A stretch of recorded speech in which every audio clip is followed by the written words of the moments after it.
अस्सलाम वालेकुम जी, मैं हकीम लश्कर हुसैन मादी हूँ। आज मैं आपसे एक बच्ची को मिलवाऊंगा। वो बच्ची हमारे पास इलाज के लिए दवाखाने पे लेके आई थी। ये बच्ची सीपी चाइल्ड है, जो शुरू से ही पैदाइशी तौर पर बच्चों की ब्रेन की सही नोशनुमा नहीं होती। ये बच्चे हर काम लेट करते हैं ब्रेन की सही नोशनुमा ना होने की वजह से। इस बच्ची को हमने 15 दिन की मेडिसिन दे के भेज दिया था कि आप पहले ये 15 दिन की मेडिसिन खिलाएं, फिर मुझे बताएं कि तबीयत कैसी है। 15 दिन के बाद माशाल्लाह बच्ची दोबारा हमारे दवाखाने पे आई है। बच्ची हल्की फुल्की गर्दन भी होल्ड करती है। उसके वालिदैन के जो इंटरव्यू है वो भी आपसे शेयर करेंगे, और क्या तो असरात उनके वालिदैन के हैं, बच्ची पहले से कितनी की बेहतर हुई है 15 दिन की मेडिसिन से। हमारे पास ऐसे सीपी चाइल्ड बच्चे हैं जिनको एपिलेप्सी वाले बच्चे, जिनको झटके लगती हैं, जिनके ब्रेन छोटे होते हैं, उम्र से पीछे होते हैं, या ब्रेन का कोई ऐसा हिस्सा जो कि नुशनुमा नहीं कर रहा होता, इन बच्चों का बहुत ही मुजरब इलाज मौजूद है। अगर आपके यहाँ या आपके आसपास कोई ऐसे बच्चे हैं तो आप उन्हें हमारे पास भेजें, या व्हाट्सएप पे भी रब्ता कर सकते हैं। हमारा नंबर 0303, या ये नीचे देखें हमारा व्हाट्सएप नंबर चल रहा है, तो आप रब्ता कर सकते हैं। आए जी वीडियो की तरफ चलते हैं। भाई कित्थों आए हो? सराय सदू ਚ। सराय साधू ਦੇ ਵਿੱਚੋਂ। ਹਾਂਜੀ ਮੇਰੇ ਕੋਲ ਦਵਾਈ ਕਿਤਨੇ ਦਿਨ ਦੀ ਲੈ ਕੇ ਆਓ? 15 ਦਿਨ ਦੀ। ਅੱਜ 15 ਦਿਨ ਹੋ ਗਏ ਤੁਹਾਨੂੰ ਦਵਾਈ ਖਵਾਉਂਦਿਆਂ ਨੂੰ। ਹਾਂਜੀ ਦਵਾਈ ਖਤਮ ਹੋ ਗਈ ਹੈ? ਹਾਂਜੀ ਦਵਾਈ ਖਤਮ ਹੋ ਗਈ ਹੈ। 15 ਦਿਨ ਤੋਂ ਪਹਿਲੇ ਬੱਚੀ ਦੀ ਕੀ ਕੰਡੀਸ਼ਨ ਆਈ? 15 ਦਿਨ ਤੋਂ ਪਹਿਲਾਂ ਅਗਰ ਬੱਚੀ ਬੱਚੀ ਦੀ पे फोकस करना। ਜ਼ਿਆਦਾ ਕੋਈ ਆਈਪੀ ਨਹੀਂ ਕਿ ਤਬੀਅਤ ਖਰਾਬ ਹੈ, ਅੱਛਾ ਲੇਕਿਨ ਕੀ ਹੁੰਦਾ ਈ? ਇਹ ਹੱਥ ਪਿੱਛੇ ਨੂੰ ਕਰ ਜਾਂਦੀ ਹੈ। ਇਹ ਹੱਥ ਪਿੱਛੇ ਨੂੰ ਕਰ ਜਾਂਦੀ ਹੈ? ਹੁਣ ਇਹ ਹੱਥ ਅੱਗੇ ਨੂੰ ਕਰ ਜਾਂਦੀ ਹੈ ਤੇ ਇਹ ਅੱਛਾ। ਹਾਲਾ ਕੋਈ ਕਹਿ ਕਹਿ ਵੇਲੇ ਹੱਥ ਭੀੜ ਜਾਂਦੀ ਹੈ, ਕਹਿ ਕਹਿ ਵੇਲੇ।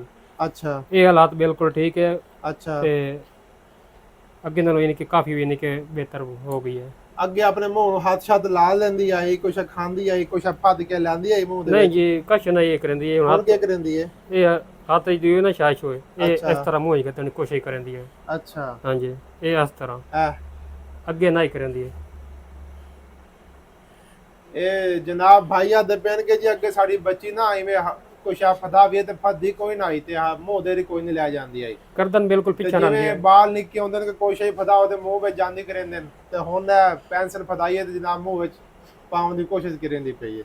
ਗਰਦਨ ਕੋਈ ਨਾ ਕੋਈ ਟਰਾਈ ਕਰਨ ਦੀ ਕੋਸ਼ਿਸ਼ ਕਰਦੀ, ਉਠਾਉਣ ਦੀ ਇਹ ਕੋਸ਼ਿਸ਼ ਆਦਨ ਜੀ ਕਰਦੀ। ਪਹਿਲੇ ਗਰਦਨ ਵੀ ਨਹੀਂ ਸੰਭਾਲਦੀ ਆਈ ਤੇ ਹੁਣ ਗਰਦਨ ਵੀ ਸੰਭਲੇਂਦੀ ਹੈ ਥੋੜੀ ਥੋੜੀ। 15 ਦਿਨ ਦਵਾਈ ਖਵਾਈਏ। ਇਹ ਜਿਹੜੇ ਬੱਚੇ ਹੁੰਦੇ ਨੇ ਇਹਨਾਂ ਦੇ ਵਜੂਦ ਦੇ ਵਿੱਚ ਗਰਮੀ ਹੁੰਦੀ ਹੈ, ਗਰਮੀ ਵਾਲੇ ਅਮਰਾਜ਼ ਤੇ ਗਰਮੀ ਵਾਲੀ ਅਲਾਮਤ ਹੁੰਦੀ ਹੈ।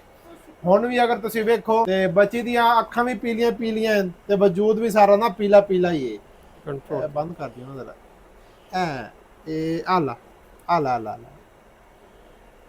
ਅੱਗੇ ਹੱਥ ਬਿਲਕੁਲ ਪਿੱਛੇ ਨੂੰ ਕੀਤੀ ਰੱਖਦੀ ਹੈ ਬੜੇ। ਅੱਛਾ। ਹਾਂਜੀ ਲੇਕਿਨ ਗਰਦਨ ਟਰਾਈਮਨ ਦੀ ਉੱਠਣ ਦੀ ਕੋਸ਼ਿਸ਼ ਕਰਦੀ, ਹੁਣ ਉੱਠਣ ਦੀ। ਇਹ ਰੰਗ ਪੀਲਾ ਪੀਲਾ ਬੱਚੇ ਦਾ ਸ਼ੁਰੂ ਤੋਂ ਹੀ ਹੈ? ਹਾਂਜੀ ਰੰਗ ਪੀਲਾ ਸ਼ੁਰੂ ਤੋਂ ਹੈ ਜੀ। ਅਸਲ ਦੇ ਵਿੱਚ ਨਾ ਵਜੂਦ ਦੇ ਵਿੱਚ ਸਫਰਾ ਯਾਨੀ ਕਿ ਗਰਮੀ ਦੀ ਅਲਾਮਤ ਬਹੁਤ ਜ਼ਿਆਦਾ ਹੁੰਦੀ ਹੈ। ਹਾਂਜੀ ਤੇ ਅਸਾਂ ਤੇ ਕਹਿੰਦੇ ਕਿ ਨਾ ਛੋਟੇ ਬੱਚਿਆਂ ਨੂੰ ਪਿਸ਼ਾਬ ਛੋਟਾ ਜ਼ਿਆਦਾ ਆਉਣਾ ਚਾਹੀਦਾ ਹੈ ਦਿਨ ਦੇ ਵਿੱਚ। ਬਹੁਤਾ ਨਹੀਂ ਤੇ 4-5 ਦਫਾ ਜਾਂ 6 ਦਫਾ ਪਿਸ਼ਾਬ ਕਰ ਲਿਆ ਕਰਨਗੇ ਤੇ ਅੱਲਾ ਮਿਹਰਬਾਨੀ ਕਰੇਗਾ, ਆਹਿਸਤਾ ਆਹਿਸਤਾ ਸਫਰਾ ਖਾਰਜ ਹੋਏਗਾ ਤੇ ਬੱਚੇ ਦਾ ਜਿਹੜਾ ਰੰਗ ਹੈ ਨਾ ਪੀਲਾ ਪੀਲਾ, ਜਿਲਦ ਦਾ ਰੰਗ ਵੀ ਪੀਲਾ ਪੀਲਾ, ਤੇ ਉਹ ਵੀ ਇਨਸ਼ਾਅੱਲਾ ਬਿਹਤਰ ਹੋ ਜਾਏਗਾ। ਭਾਈ 100 ਦੇ ਵਿੱਚੋਂ ਕਿੰਨੇ ਕੁ % ਬੱਚੀ ਕੋ ਬਿਹਤਰ ਹੋਈ ਹੈ 15 ਦਿਨ ਦੇ ਵਿੱਚ ਤੁਹਾਡੀ? 100 ਦੇ ਵਿੱਚੋਂ ਕਮ ਸੇ ਕਮ 20% ਠੀਕ ਹੀ ਹੈ। ਅੱਛਾ 20% 100 ਦੇ ਵਿੱਚੋਂ ਬਿਹਤਰ ਹੋਈ ਹੈ। ਤੇ ਸਾਡੀ ਦਵਾਈ ਦੇ ਨਾਲ ਕੋਈ ਹੋਰ ਵੀ ਦਵਾਈ ਦਿੰਦੇ ਹੋ ਕਿ ਬੰਦ ਕੀਤੀ ਹੋਈ ਸਾਰੀ ਦਵਾਈ? ਦਵਾਈ ਬੰਦ ਹੀ ਹੈ, ਇੱਕ ਗੋਲੀ ਸਿਰਫ ਇਹਨੂੰ ਦਿੰਦੀ ਹੈ ਬਸ। ਫੀਨੋ ਦੀ ਹੈ ਗੋਲੀ ਦਿੰਦੇ ਨੇ ਜੀ, ਬਾਕੀ ਤਕਰੀਬਨ ਸਾਰੀ ਦਵਾਈ ਬੰਦ ਹੈ।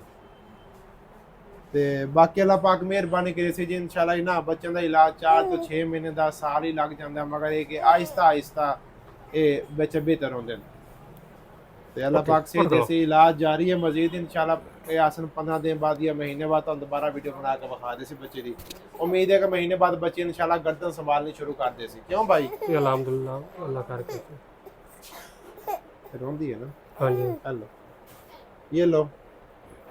ਹੁਣ ਇਹ ਕਿ ਅੱਛਾ ਹੁਣ ਕੋਈ ਪੈਰਾਂ ਤੇ ਲੱਤਾਂ ਤੇ ਵਜ਼ਨ ਨਹੀਂ ਪਾਉਂਦੀ ਹੈ? ਇਹ ਵਜ਼ਨ ਪੈਂਦੀ ਹੈ ਨਾ, ਅੱਗੇ ਨਹੀਂ ਪੈਂਦੀ। ਅੱਗੇ ਨਹੀਂ ਪਾਉਂਦੇ ਹੁਣ ਵਜ਼ਨ ਨਹੀਂ ਪੈਂਦੀ। ਹਾਂਜੀ ਬਿਹਤਰ ਹੈ ਅੱਲਾਹ ਪਾਕ ਸੇ ਦੇਸੀ। ਹੁਣ ਉਠਾਉਣ ਦੀ ਕੋਸ਼ਿਸ਼ ਕਰਦੀ ਹੈ।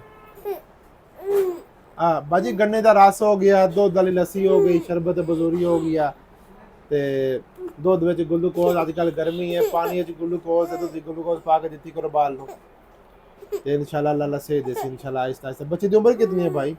1 साल तकरीबन 3 महीने अंदर। ये बच्ची बीमार किदों हुई आई? बीमार पहले तो बीमार ही आई। यानी कि पैदा हुई तो बच्ची बीमार आई? हाँ जी। बच्चे को झटके को लगते रहे अगे पीछे? हाँ जी झटके लगते रहे। मुल्तान चिल्ड्रन अस्पताल जैसे लाके बैठ रहे हैं मुल्तान भी। अच्छा पहले ही काफी दफा इलाज किए थे। अच्छा हाँ जी इंशाल्लाह। बहुत शुक्रिया जी, अल्लाह हाफिज़।